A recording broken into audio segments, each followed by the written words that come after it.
إن الحمد لله نحمده ونستعينه ونستهديه ونستغفره ونعوذ بالله من شرور أنفسنا ومن سيئات أعمالنا من يهده الله فلا مضل له ومن يضلل فلا هادي له أشهد أن لا إله إلا الله وحده لا شريك له وأشهد أن محمدا عبده ورسوله اللهم صل وسلم على محمد وعلى آله وصحبه والتابعين بإحسان إلى يوم الدين أما بعد رب اشرح لي صدري wahai Tuhanku lapangkanlah dadaku ini wa yassir li amri dan permudahkanlah urusanku wahlul 'uqdatam min lisani dan uraikanlah kekeluhan lidahku yafqahu qawli supaya mereka memahami kata-kataku ini. Rabbi zidni ilma, wahai Tuhanku tambahkanlah ilmu kepadaku.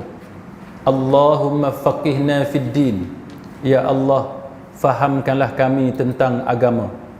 Wa 'allimna at-ta'wil, dan alimkanlah kami dengan ilmu memahami Al-Quran. Wahdinas siratal mustaqim, dan tunjukkan kepada kami semua jalan Engkau, jalan yang lurus. Amin ya rabbal alamin. Saudara-saudari, sahabat-sahabiah, muslimin muslimat rahimakumullah. Pada malam ni tafsir surah Yasin bermula pada ayat yang ke-33. Firman Allah Ta'ala, a'udzu billahi minasy syaithanir rajim. Wa ayatul lahumul ardul maitatu ahyaynaha wa akhrajna minha habban faminhu ya'kulun. Dan dalil yang terang untuk mereka memahami kekuasaan dan kemurahan kami ialah bumi yang mati, kami hidupkan dia serta kami keluarkan daripadanya biji-bijian, maka daripada biji-bijian itu mereka makan. Ayat 34, wa ja'alna fiha jannatin min nakhilin wa a'nabin wa fajjarna fiha minal uyun. Dan kami jadikan di bumi itu kebun-kebun kurma dan anggur, dan kami pancarkan padanya beberapa mata air. Kemudian ayat yang ke-35, liyakulu min samarihi wa ma amilathu aydihim afala yashkurun, supaya mereka makan dari buah-buahannya dan daripada apa yang dikerjakan oleh tangan mereka, maka patutkah mereka tidak bersyukur kepada Allah Subhanahu wa Ta'ala.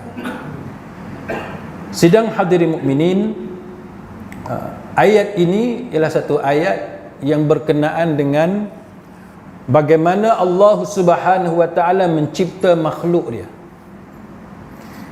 dan tujuan penciptaan itu. Dan di antara makhluk yang disebut dalam ayat yang kita baca sebentar tadi ialah tentang penciptaan bumi. Bagaimana keadaan bumi itu yang disifatkan sebagai mati.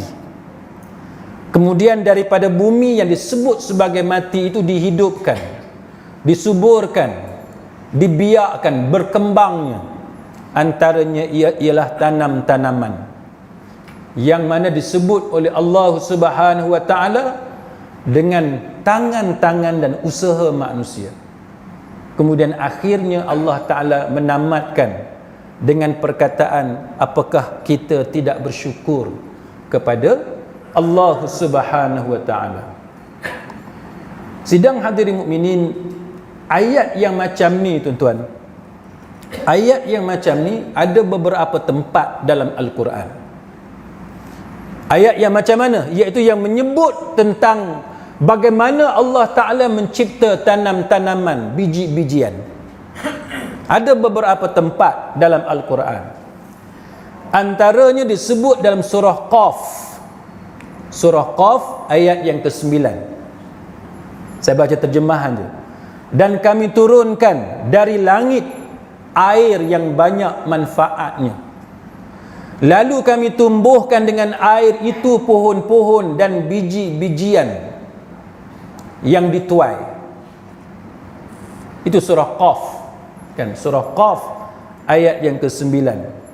Allah Ta'ala menyebut tentang air yang Allah Ta'ala turunkan dari langit, tapi air yang sama, tapi di bawah ni tumbuh macam-macam tanaman. Kan? Air yang sama, tapi yang tumbuh ni macam-macam tanaman, bijian yang macam-macam, yang daripada itu dipotong, diketam, dituai, diambil hasilnya oleh manusia. Surah Baqarah umpamanya ayat 261, perumpamaan nafkah yang dikeluarkan oleh orang-orang yang menafkahkan hartanya pada jalan Allah. Ni Allah Ta'ala buat perbandingan supaya kita fikirkan. Allah Ta'ala buat perbandingan. Adalah serupa dengan sebutir benih yang menumbuhkan 7 butir. Perumpamaan, perbandingan yang Allah Ta'ala buat dengan nafkah, kan, belanja yang dikeluarkan oleh orang yang membelanjakan hartanya pada jalan Allah Subhanahu wa Ta'ala. Macam mana perumpamaan itu? Iaitu diserupakan dengan sebutir benih. Sebutir benih yang menumbuhkan 7 butir. Daripada 7 butir satu benih tadi keluar 7 biji, 7 butir. Dan pada setiap butir itu ada 100 biji. Maka Allah Ta'ala melipat gandakan ganjaran bagi siapa yang dia kehendaki. Maknanya satu amalan, satu pahala, tapi daripada satu amalan, satu pahala itu Allah Ta'ala lipat gandakan. Dan bila Allah Ta'ala lipat gandakan, dia jadi macam-macam. Nak jadi 2 kali ganda ke, 10 kali ganda ke, 100 kali ganda ke, itu hak Allah Ta'ala. Allah Ta'ala yang menilai berapakah daripada satu amalan ataupun satu pahala tadi akan dilipat gandakan oleh Allah Subhanahu wa Ta'ala. Kita bagi contoh mudah, macam malam ni tuan-tuan, kan? Macam malam ni pembinaan masjid kita daripada orang zaman dulu yang berusaha membina masjid ni, kita tak tahulah berapa puluh tahun usia masjid ni. Tak tahu Ustaz, kami celik-celik mata dah ada dah. Takkan tak ada seorang boleh bagi tahu? Agak-agak berapa puluh tahun? 40 tahun. Katalah 40 tahun, 50 tahun kan? Betul kan ni? Nah, lebih kurang lah. Kita katalah 40-50 tahun. Orang dulu tuan-tuan, dia yang mengusahakan sehingga tegaknya masjid ni. Macam mana dia usaha, itu dia tahu. Allah Ta'ala lebih mengetahui apa yang dia lakukan. Daripada menyediakan tapak, mencari dana dan sebagainya, sehingga ada tersergam masjid kita ni. 40 tahun orang mengaji, 40 tahun orang semayang dalam ni, 40 tahun orang beribadat, 40 tahun orang iktikaf. Cuba bayangkan berapa banyak pahala Allah Ta'ala lipat gandakan kepada orang tu. Allah Ta'ala yang lebih mengetahui bagaimana dilipat gandakan pahala-pahala tadi kepada orang yang mengasaskan masjid ni. Sama macam kita tuan-tuan, bila kita ada kuliah, kita ada program dan sebagainya, kita ajak orang supaya beribadat, ajak orang supaya mengaji dan sebagainya, dilipat gandakan daripada asal satu pahala, satu amalan, tapi dilipat gandakan oleh Allah. Kamera, juru kamera, tim pasukan yang datang, penderma dan sebagainya, daripada satu benda yang dia buat, dilipat gandakan bagaimana tersebarnya amal-amal tadi, dilipat gandakan oleh Allah Ta'ala. Kita duk share dalam Facebook, dalam WhatsApp, hadis-hadis Nabi, ayat Quran dan sebagainya, kata-kata ulama dan sebagainya, petikan daripada kitab. Berapa banyak orang dapat manfaat daripada itu, maka dilipat gandakan oleh Allah Subhanahu wa Ta'ala. Kita didik anak kita dengan satu nasihat. Nasihat kita itulah yang dipegang oleh anak kita. Berapa lama dia beramal dengan nasihat yang baik tadi, maka selama itulah dilipat gandakan oleh Allah Subhanahu wa Ta'ala. Ini penting tuan-tuan, kita sebar luaskan kebaikan. Itu yang penting. Jadi Allah Ta'ala melipat gandakan pahala tadi bagi siapa yang dia kehendaki. Dan Allah dia maha luas kurniaan dia dan dia lagi maha mengetahui. Surah Al-An'am juga benda yang sama tuan-tuan. Pada sisi Allah kunci semua benda yang gaib. Tidak ada yang mengetahuinya kecuali Allah Ta'ala sendiri. Dan dia mengetahui apa yang ada di daratan dan di lautan, dan tiada sehelai daun pun yang gugur melainkan dia mengetahuinya juga. Dan tidak jatuh sebutir biji pun dalam kegelapan bumi, dan tidak ada sesuatu yang basah atau yang kering melainkan tertulis dalam kitab yang nyata. Motivasi tuan-tuan, bagi semangat. Benda tu kecil macam mana sekalipun, senyap macam mana sekalipun, dia gugur dalam pengetahuan Allah Subhanahu wa taala. Kita yang susah tuan-tuan pasal apa? Sebab bila kita buat baik pada orang, kalau orang tu tak tahu, dia tak kenang budi kita. Betul tak? Kita kena bagi tahu kat dia yang kita buat baik dekat dia, baru dia kenang budi kita. Selagi tak bagi tahu, selagi tu dia tak hormat kita dan sebagainya. Tapi kalau kita bagi tahu, bimbang juga nanti niat kita terpesong. Kita buat baik bukan nak suruh dia buat baik pada kita. Kita buat baik kepada dia kerana kita mengharapkan pahala daripada Allah. Dilema kita kan, hidup ada atas dunia ni. Bila bergaduh, ungkit dan sebagainya. Ni tuan-tuan. Tapi dengan Allah benda tu tak berlaku. Dengan Allah semua tu dalam pengetahuan Allah. Gelap macam mana sekalipun, kecil mana sekalipun, tak kedengaran sekalipun bunyi, satu bunyi pun, tapi semuanya itu dalam pengetahuan Allah. Bila kita baca ayat macam ni tuan-tuan, surah Al-An'am ayat 59, kita takkan rasa kecewa dengan kebaikan-kebaikan yang kita buat, walaupun orang tu tak kenang budi kita. Sebab kita tahu kita buat sesuatu kebaikan bukan kerana orang tu, tapi kita buat kebaikan kerana Allah semata-mata. Jadi jangan kecewa kalau orang tak ingat benda baik yang kita buat dan sebagainya, tak apalah kan. Yang penting semuanya itu dalam pengetahuan Allah Ta'ala. Laut luas macam mana sekalipun, jauh daripada manusia sekalipun, semuanya dalam pengetahuan Allah. Surah Al-Anbiya ayat 47 sebagai contoh. Maksudnya kami akan memasang mizan, timbangan yang tepat pada hari kiamat, maka tiadalah dirugikan sedikit pun. Dan jika amalan itu hanya seberat biji sawi sekalipun, pasti kami mendatangkan pahalanya, dan cukuplah kami sebagai pembuat perhitungan. Galakkan pada kita, dia buat perumpamaan biji sawi pun tuan-tuan, Allah Ta'ala hitung dan ada ganjarannya di sisi Allah Subhanahu wa Ta'ala. Kemudian tuan-tuan sekalian, surah Ar-Rahman, dan biji-bijian yang berkulit dan bunga-bunga yang harum baunya. Surah An-Naba, supaya kami tumbuhkan dengan air itu biji-bijian dan tumbuh-tumbuhan. Dan banyak lagi lah ayat-ayat lain yang mana Allah Ta'ala menggunakan biji-bijian dan tanam-tanaman itu sebagai satu cara mengajar sesuatu kepada kita untuk kita fikirkan, untuk kita renung. Sidang hadirin mukminin, kalau kita lihat apa yang Allah Ta'ala ceritakan itu, salah satunya ialah Allah Ta'ala dia menggunakan nama-nama benda tadi sebagai satu cara untuk menarik perhatian kita kepada kekuasaan dia. Tuan-tuan biasa tengok orang, kalau dia nak tarik perhatian orang, dia akan buat sesuatu benda. Orang perempuan, tapi saya rasa orang Melayu tak ramai kot, setengah tu dia pakai gelang kaki.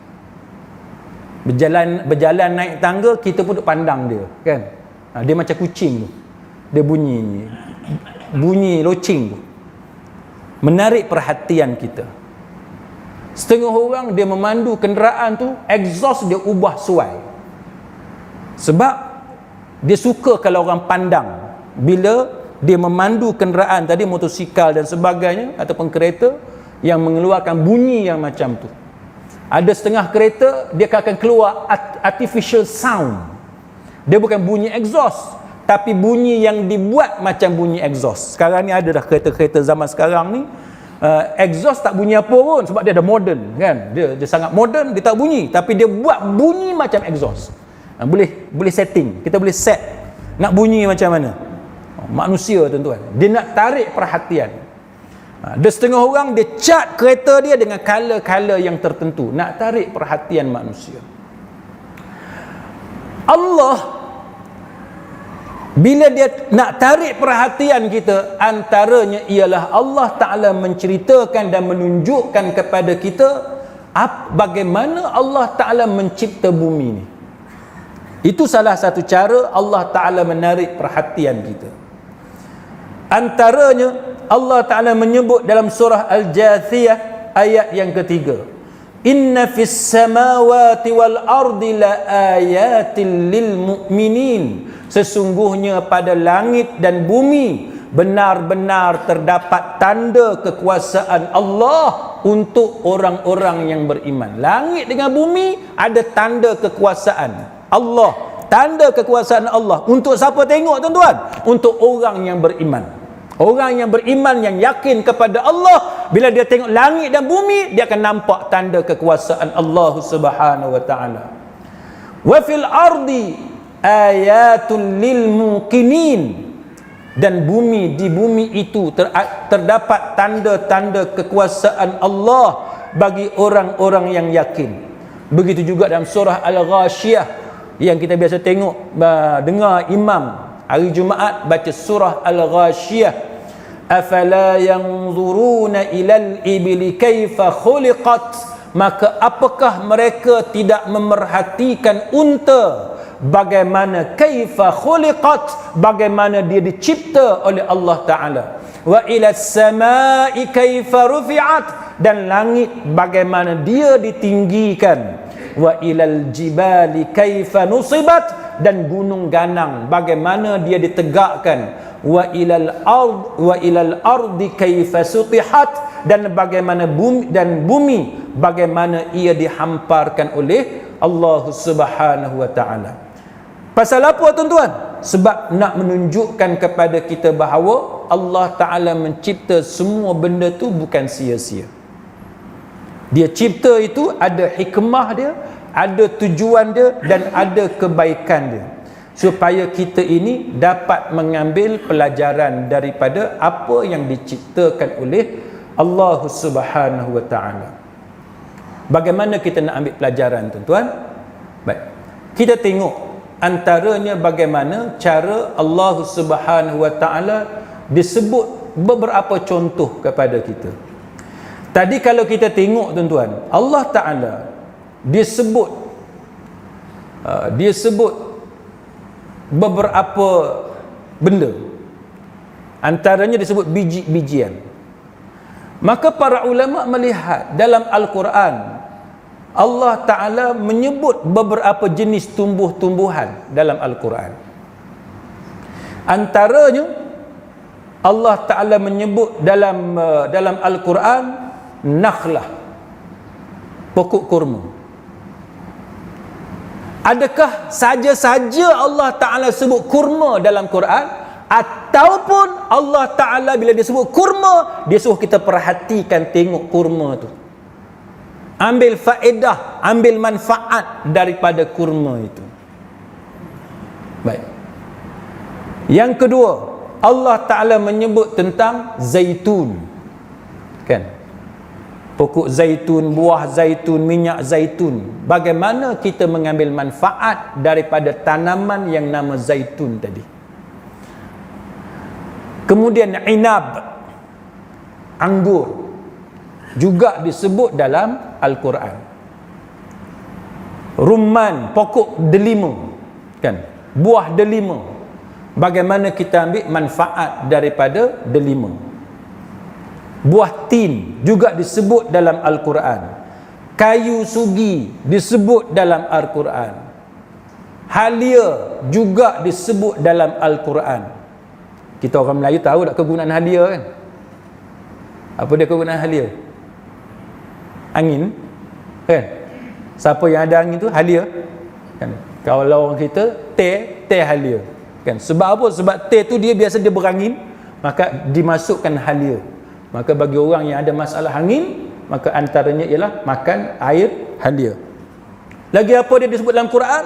Itu bawang putih juga disebut dalam Quran. Bawang merah, biji sawi, pokok bidara, sidrah, pokok tamarik disebut dalam Quran. Kapur barus, kafur, pokok kapur barus, dal, timun, talh, pisang, labu dan sebagainya disebut dalam Al-Quran. Dan ini diulas oleh para ulama. Kenapa benda ni disebut? Sehingga mengundang kepada pelbagai kajian. Kenapakah Allah Ta'ala menyebut benda-benda ni dalam Al-Quran? Mustahil bagi Allah menyebut nama tanaman tadi, tumbuhan tadi, buah-buahan tadi tanpa sebab. Maka itu yang menyebabkan para ulama melihat bagaimana Allah Subhanahu wa Ta'ala meletakkan perkara-perkara kebaikan pada tanam-tanaman yang disebut sebentar tadi. Antaranya yang para ulama sebut, kerana tumbuhan itu ialah selain daripada dia sumber makanan kepada kita, tumbuhan juga dia menjadi sumber rawatan, ubat-ubatan kepada manusia. Sejauh mana manusia mengkaji tanaman itu untuk mengambil manfaat daripada tanaman ataupun buah-buahan yang disebut oleh Allah Subhanahu wa Ta'ala. Saya duk tengok satu status, tuan-tuan, seorang doktor pakar. Orang tanya dia, perempuan bersalin boleh tak makan durian? Perempuan bersalin dalam pantang dekat Gua Syed Alwi ni, kalau pantang berapa lama orang perempuan Gua Syed Alwi? Oh, kami moden ustaz, kami tak pantang lah. Ada orang pantang 40 hari, ada pantang 60 hari, ada yang pantang 100 hari, macam-macam pantang lah. Jadi seorang doktor pakar ni, pakar perubatan, tuan-tuan, ada orang tanya dia dalam status dia dalam Facebook.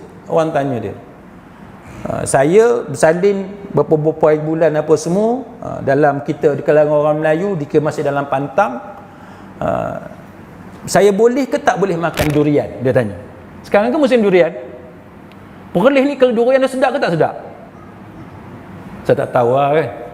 Perlih ni dia harum manis baru dia yang terkenal kan. Durian perlih saya tak tahulah. Tuan-tuan lebih maklum, lebih tahu. Jadi dia tanya, dia bersalin, boleh tak dia nak makan durian? Maka doktor pakar ni jawab apa, tuan-tuan? Doktor pakar ni jawab, dia kata, masalah orang Melayu kita ni, dia kata, perempuan bersalin, bila dia bersalin, dia hilang banyak benda. Kan? Dengan darahnya apa semua kan. Dia telah melalui satu proses yang menyebabkan dia jadi lemah. Dia bukan saja lemah secara fizikal, tubuh dia tu lemah, tapi dia juga lemah dari segi mental. Mentally dia lemah, dia tak stabil. Apa orang perempuan kata yang jadi macam gila tu, dia panggil apa? Gila? Merian? Meroyan. Saya lupa lah. Meroyan tuan-tuan lebih tahu lah, saya pun tak ingat lah istilah tu. Jadi fizikal dia lemah, pada masa yang sama mentally juga unstable, dia tak stabil. Bila-bila masa dia boleh kena sakit mental yang berkaitan dengan mental.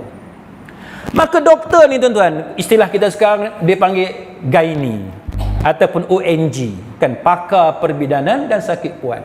Dia kata amalan orang Melayu yang suka berpantang tanpa mendapat nasihat yang betul, dia pandai pilih perkataan. Mana pantang tu sendiri tak salah, tapi pantang buta tuli ni yang salah. Mana nak pantang, refer kepada pakar. Kan? Nak pantang boleh, bagus, tapi refer kepada pakar perubatan, pakar pemakanan dan sebagainya, dapatkan maklumat yang betul, apa benda yang patut makan, yang patut dipertingkatkan pengambilan dia, benda apa yang patut elak dan sebagainya, maka dia kata yang tu tak apa. Tapi dia kata orang Melayu kita bila dia pantang secara membuta tuli, dia sekadar mengikut kata-kata orang tua tanpa mendapat nasihat yang betul. Maka dia kata durian ni salah satu jenis buah-buahan. Buah-buahan ni secara umumnya baik untuk kita. Dia kata secara umumnya buah-buahan ni baik untuk kita. Dia kata makanan apa sekalipun, termasuk buah-buahan, sayur-sayuran dan sebagainya, kalau makan dengan cara yang betul, kuantiti yang betul, maka dia mendatangkan kebaikan. Tapi kalau kita makan dengan cara yang salah, dengan kuantiti yang salah, berlebihan, maka itu dia kata bukan setakat durian, makanan apa sekalipun akan mendatangkan keburukan kepada orang tu. Tuan-tuan nampak tak benda yang dia kata tu? Jadi bila kita bersalin, sakit, cedera, pembedahan dan sebagainya melalui proses rawatan tertentu, bab makan ni tuan-tuan, dapatkan nasihat yang betul. Bukan hanya sekadar mengikut amalan turun-temurun. Macam saya sebut tadi, turun-temurun tak salah, tapi dapatkan guide yang betul, panduan yang betul, bimbingan yang betul. Semalam duk bincang dengan kawan-kawan pasal kencing berdiri. Kan, kencing berdiri. Orang perempuan saya ni kencing berdiri tak? Tak kot, kan, orang perempuan tak. Yang kencing berdiri ni orang lelaki, kan? Saya tadi duduk search, duduk baca pasal kajian perubatan moden kencing berdiri ni, kencing duduk dengan kencing berdiri. Terjumpa satu alat yang dia cipta khas untuk orang perempuan kencing berdiri. Pening saya tengok, tuan-tuan. Kan? Cipta alat khas untuk orang perempuan kencing berdiri. Saya tak tahulah, tapi ada orang kata bagus juga simpan satu dalam kereta. Kok kecemasan kan, tengah hutan ke highway ke apa ke tak dan. Wallahu alam, yang tu saya tak mau ulas lah. Tapi soalan sekarang ni kencing berdiri. Hadis-hadis Nabi sallallahu alaihi wasallam menunjukkan bahawa Nabi sallallahu alaihi wasallam kencing dalam keadaan duduk. Sehingga kan Aisyah radhiyallahu anha tak setuju. Dia kata Nabi duduk, sentiasa duduk, tak pernah berdiri. Tapi para ulama mendatangkan riwayat-riwayat yang lain untuk menunjukkan bahawa Nabi pernah kencing berdiri.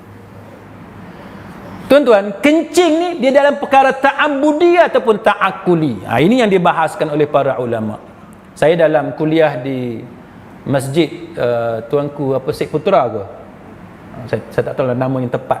Ada Masjid Tuanku Syed Putra. Saya ada ulas tentang ta'abbudi dengan ta'akuli. Apabila kalau sesuatu perkara tu dia termasuk dalam ta'abbudi, kita tak boleh guna reasoning untuk justify pendapat-pendapat lain. Kita kena sami'na wa ata'na. Nabi buat macam itulah kena ikut. Itu ta'abbudi. Sekarang ni soal kencing. Adakah kencing ni soal ta'abbudi ataupun ta'akuli? Kalau dia ta'abbudi, kita kena ikut benda yang Nabi buat exactly. Nabi duduk, kita kena duduk. Kan? Kalau Nabi berdiri, berdirilah kita. Sebahagian yang mengatakan bahawa ia termasuk dalam perkara ta'akuli. Kalau dia ta'akuli, maka antum a'lamu bi syu'uni dunyakum, ataupun antum a'lamu bi umuri dunyakum, kamu lebih mengetahui tentang hal ehwal dunia kamu. Kalau begitu, kajian-kajian perubatan moden mengatakan bahawa kencing berdiri ataupun duduk bagi orang yang sihat tak ada kesan apa-apa pun. Berdiri pun boleh, duduk pun tak apa. Maka kalau macam tu, afdal kita duduk, kan? Lebih baik kita duduk. Pasal apa? Kerana kita mengutamakan sunnah yang diajarkan oleh Nabi sallallahu alaihi wasallam. Tapi bagi orang yang ada masalah dengan kencing, contohnya, apa istilah orang Perlis kalau kencing jenis suka menitik ni? Kencing tak lawas kencing tak lawas. Kalau di Terengganu dulu, saya belajar di Terengganu dulu, dia guna istilah apa? Kencing dedas ke apa? Dedas, saya lupa dah istilah. Maknanya orang lelaki ni kan, dia punya alat sulit dia tu macam batang pipe, kepala pipe kan, macam kepala pipe. Kalau kepala pipe hak elok, yang kualiti elok, yang sihat tu, tutup tu dia tak keluar air lah. Kalau kepala pipe hak made in China ni kan, hak jenis ada cacat ni, adalah cacat kan, ada problem, tutup pun dia keluar lagi kan, tutup pun dia keluar, dah tutup keluar lagi, pulih lagi kena keluar lagi banyak kan. Setengah-setengah masjid saya terkena dah, pulih dia keluar lagi air lagi banyak lagu tu. Jadi diumpamakan alat sulit orang lelaki ni seperti itu. Maka tuan-tuan, bagi orang yang ada problem seperti itu, maka kajian moden menunjukkan bahawa lebih baik dia kencing dalam keadaan berdiri. Daripada kajian-kajian itu, mereka cantumkan semua kajian-kajian yang ada, mereka mendapati ada improvement. Ada improvement. Maknanya orang yang kencing jenis menitik, ada baki semua ni, kencing tak puas, kencing yang berulang-ulang pada kekerapan yang banyak tu, maka bila dia kencing berdiri tu lebih banyak menyumbang kebaikan, dia mudah sembuh. Maka kalau kita ambil soal kencing tadi, sakit yang macam tu sebagai perkara ta'akkuli, perkara yang memerlukan kepada reasoning, maka kita boleh mengambil manfaat daripada kajian-kajian moden. Kajian moden ni tuan-tuan, dia bukan seorang-seorang, dia himpunkan semua, dia ada peserta berapa ramai, responden dan sebagainya yang participate kan. Dia punya kita panggil perkara yang perlu dia jaga untuk memastikan ketepatan kan, dapatan daripada kajian tersebut. Maka dengan sebab itu tuan-tuan, para ulama menunjukkan dan para saintis menunjukkan minat yang mendalam untuk membuat kajian terhadap nama-nama tanaman dan tumbuhan yang disebut oleh Allah Subhanahu wa taala di dalam Al-Quran, yang menyebut tentang tumbuh-tumbuhan dalam Al-Quran. Contohnya mereka tengok bagaimana masalah yang berlaku kepada manusia, seperti rabun malam. Apa dia nama tanaman yang boleh membantu bagi orang yang ada masalah rabun malam kan. Kemudian kerosakan gigi, apa dia jenis makanan yang boleh memperbaiki masalah kerosakan gigi. Penyebab kepada kemandulan, kaum perempuan yang mandul sebagai contoh, apa dia punya faktor-faktor yang menyumbang kepada wujudnya masalah kemandulan di kalangan kaum wanita. Jadi ini menyebabkan minat yang mendalam di kalangan para sarjana agama, termasuklah para saintis dalam bidang perubatan moden, untuk mempertingkatkan kajian dan cuba memahami apa dia hikmah di sebalik nama tanam-tanaman, tumbuh-tumbuhan, biji-bijian yang disebut oleh Allah Subhanahu wa taala dalam Al-Quran. Jadi sayang tuan-tuan, sangat-sangat rugi kalau Allah Taala sebut tentang zaitun, dan zaitun tu banyak yang kita boleh dapati pada hari ini, tiba-tiba kita tak ambil manfaat daripada minyak zaitun, buah zaitun dan sebagainya yang ada, yang senang untuk kita perolehi. Allah Ta'ala menyebut tentang tin, kita tidak mengambil manfaat daripada tanam-tanaman tersebut dan sebagainya. Saya ambil satu contoh tuan-tuan. Mereka menyebut tentang kurma. Quran sebut tentang kurma. Maka para saintis Muslim mengkaji daripada aspek perubatan, kebaikan kurma dari segi bidang perubatan. Antaranya mereka mendapati kurma mempunyai ejen antioksida. Dia kata apa? Dia kata manusia ni dia sangat expose, terdedah kepada sebatian kimia, antaranya racun serangga. Kan, racun serangga. Hari ini cuba tuan-tuan sebut makanan apa yang kita selamat 100%? Ada tak?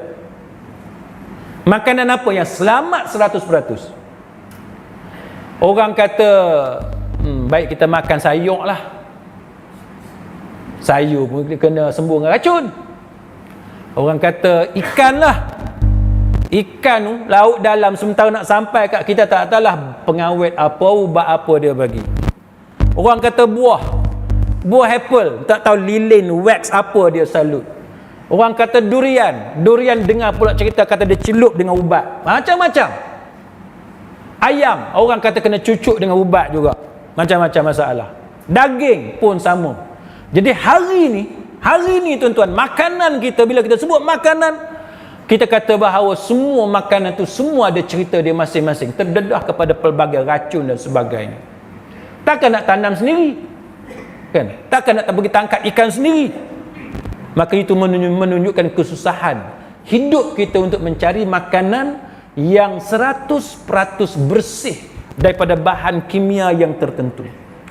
Maka mereka mengatakan, maka saintis yang membuat kajian seperti ini, dia kata apa? Dia kata bahawa sebatian itu dia merangsang penghasilan radikal bebas yang berlebihan, yang berbahaya kepada kehidupan. Benda-benda tu dia beracun lah, dia bahaya, kan? Dia bahaya.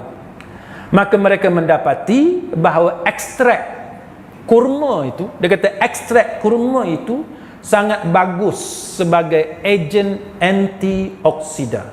Sehingga mereka membuat rawatan kajian kepada tikus yang telah dimasukkan dalam hati dia benda beracun, kemudian dirawat dengan ekstrak buah kurma. Maka mereka mendapati hasilnya memberangsangkan.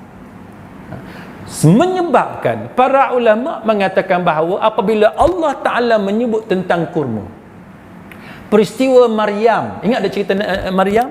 Kan? Maryam yang disuruh goncangkan, kan, pokok kurma tu.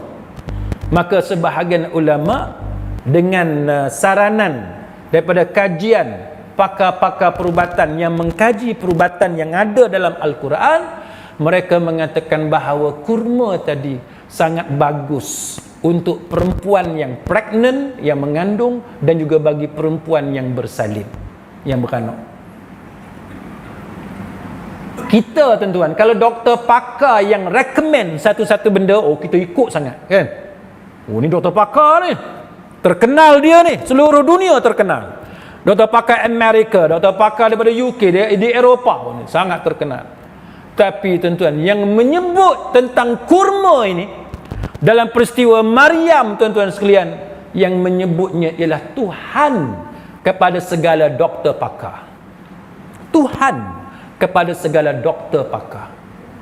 Tuhan kepada tabib-tabib zaman-zaman dulu, dan Tuhan kepada segala kecanggihan teknologi perubatan pada zaman moden, termasuk pada masa yang akan datang yang mungkin jauh lebih canggih berbanding dengan zaman sekarang.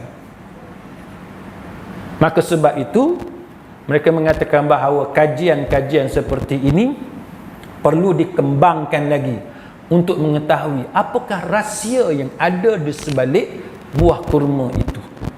Kemudian dia kata bahawa kajian daripada kajian yang dibuat daripada kurma di Libya sebagai contoh, kurma mempunyai ejen anti-tumor, kan, anti-tumor.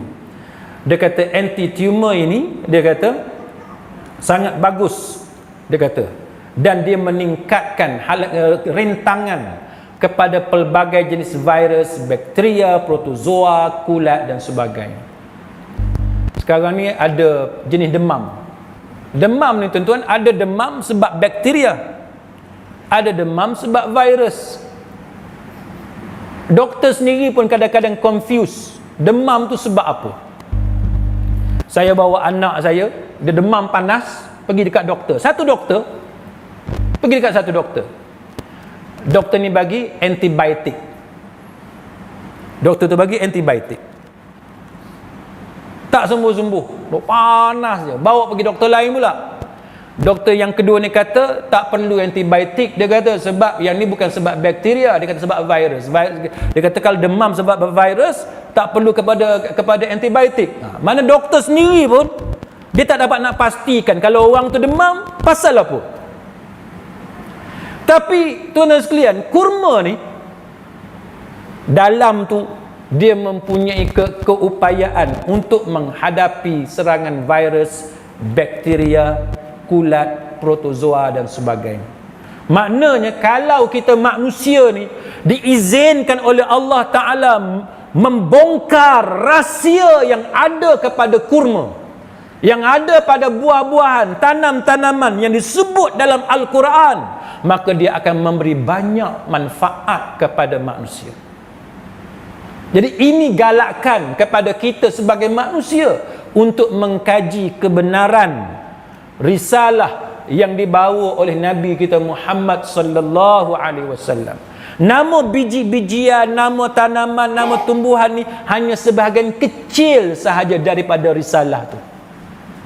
Hanya sebahagian contoh kekuasaan Allah Subhanahu wa taala. Jadi benda ni tuan-tuan, dia terpulang kepada kita sebenarnya. Dan banyak lagi lah, antaranya kajian-kajian moden mendapati bahawa kurma juga dia kata mempunyai sumbangan dalam rawatan kesuburan lelaki. Orang Perlis ada tak masalah tak subur ni? Sikit lagi lepas ni pergi kedai beli kurma belaka pula. Masalah kesuburan lelaki tu pun masih dibuat kajian.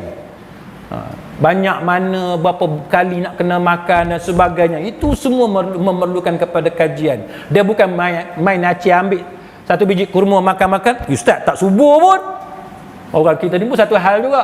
Dia baru makan sebiji, dia marah kat kita pula. Ustaz kuliah semalam kata subur, saya makan tak subur pun.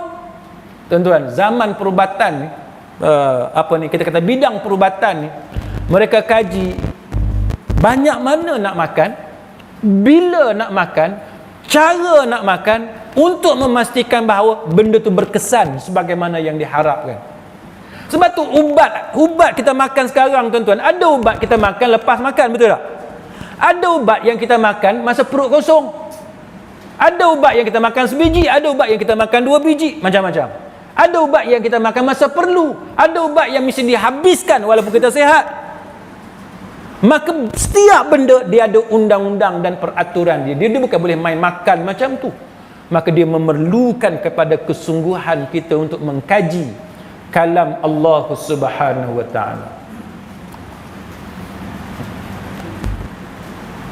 Sidang hadirin mukminin, Allah Taala juga menceritakan kepada kita, wa min ayatihi an taqumas samaa'u wal ardu bi amrih, dan di antara tanda-tanda kekuasaannya ialah berdirinya langit dan bumi dengan iradahnya. Maka Allah Ta'ala dia menunjukkan kepada kita bagaimana dia mempunyai kemampuan untuk menahan bumi itu daripada tidak bergoncang. Bumi walaupun dia bergerak laju tapi kita tak terasa. Dia ada aturan dia. Macam kita naik kapal terbang. Kapal terbang laju tak tuan-tuan? Kapal terbang laju, sangat laju. Tapi masa kita naik kapal terbang tu, walaupun dia laju tu, kita tak terasa pun kapal terbang tu bergerak. Pasal apa? Dia ada sunnah dia ada peraturan dia, yang mana pada satu tahap yang tertentu kita duduk dalam kapal terbang tu, kita tak rasa apa. Walaupun masa dia take off tu kita rasa kan dia punya pecutan. Masa dia mendarat kita boleh terasa dia brake tu macam mana. Tapi masa dia laju tu di atas udara tuan-tuan, kita tak terasa pun. Sebab Allah Ta'ala dia ada sunnah dia ada peraturan dia, yang mana bila capai tahap yang tertentu kita akan merasai keadaan yang tertentu. Sama juga tuan-tuan bila kita naik 30,000 kaki. 30,000 kaki tuan-tuan, sepatutnya kita sesak nafas. Tapi manusia diberikan ilmu oleh Allah Ta'ala. Pressure dalam kabin kapal terbang tu dijaga, tekanan udara tu dijaga, menyebabkan bila kita duduk walaupun 30,000 kaki di udara, sepatutnya kita akan sesak nafas, tapi kita tak sesak nafas. Pasal apa tidak sesak nafas? Sebab ilmu tentang sunnatullah, peraturan yang ditetapkan oleh Allah di langit itu, manusia diberi pengetahuan tentangnya. Dulu mula-mula kapal terbang dicipta tuan-tuan, manusia tak tahu. Kan kapal terbang tak pakai helmet, tak pakai oksigen apa semua naik. Maka bila dia terlalu tinggi, barulah manusia tahu bagaimana juru terbang boleh pitam dan sebagainya. Sebab tu sekarang kita tengok jet pejuang dia pakai kan, dia pakai oksigen. Sebab bila terlalu tinggi, manusia sukar untuk bernafas.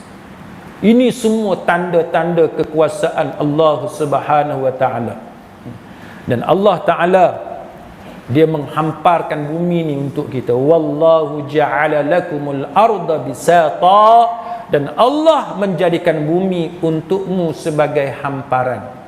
Allah Ta'ala bila dia buat satu benda ni tuan-tuan, pelik kan, ajaib. Benda tu bulat tapi kita tak rasa dia bulat. Benda tu berpusing tapi kita tak rasa dia berpusing. Bumi ni bergerak dengan kelajuan yang sangat laju tapi kita tak terasa kelajuan. Ini betapa ajaibnya ciptaan Allah.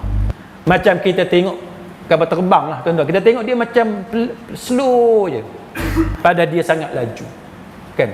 Pandangan mata menipu apa yang kita, benda yang kita lihat itu menipu kita sebenarnya. Kita nampak macam perlahan tapi sebenarnya dia sangat laju. Jadi itu tanda-tanda kekuasaan Allah Subhanahu wa taala supaya kita menyedari akan hakikat berkenaan.